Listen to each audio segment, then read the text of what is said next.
Dans Le Parisien, ce dimanche 31 janvier, les fidèles d'Emmanuel Macron reviennent sur la décision du président de la République de ne pas décréter un troisième confinement malgré les recommandations des autorités sanitaires. À propos de le troisième confinement n'est pas encore pour tout de suite.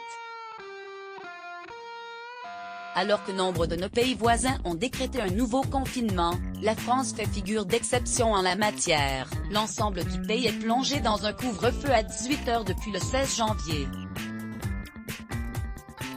Si le gouvernement a bien opéré un nouveau tour de vis en décrétant différentes mesures ce vendredi 29 janvier, il se refuse encore, pour l'heure, de décréter un troisième confinement. Nous pouvons encore nous donner une chance de l'éviter, a déclaré Jean Castex, le Premier ministre. Pourtant, ces derniers jours, au gré des déclarations des ministres et des scientifiques, l'annonce d'un confinement paraissait imminente.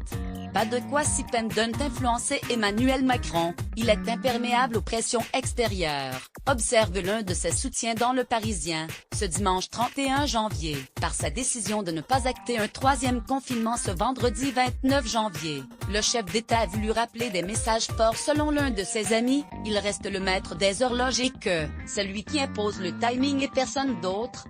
Depuis un an et le début de la crise sanitaire, Emmanuel Macron discute, se renseigne et se concerte notamment avec ses proches, les ministres et les membres du conseil scientifique. Mais les décisions finales lui reviennent. N'oubliez jamais que, au bout du bout, c'est toujours le chef qui décide. Point. Il veut toujours surprendre, ne jamais céder aux évidences. Il prend tous les coups, mais sur lui les flèches glissent, réagit un fidèle dans Le Parisien. Quel type de confinement? Pour le président de la République, l'option de nouveau confinement constitue encore un scénario noir, à l'heure où les résultats du couvre-feu et les conséquences de la circulation des nouveaux variants du coronavirus sur le territoire ne sont pas encore complètement évalués. En décrétant un troisième confinement, Emmanuel Macron craint notamment des conséquences économiques et désormais psychologiques sur le moral des Français. Plusieurs membres du gouvernement ont ainsi demandé au chef d'État de ne pas faire de reconfinement préventif, d'autant plus qu'il faudrait alors régler la question de l'ouverture ou non des écoles ou encore des commerces dits non essentiels.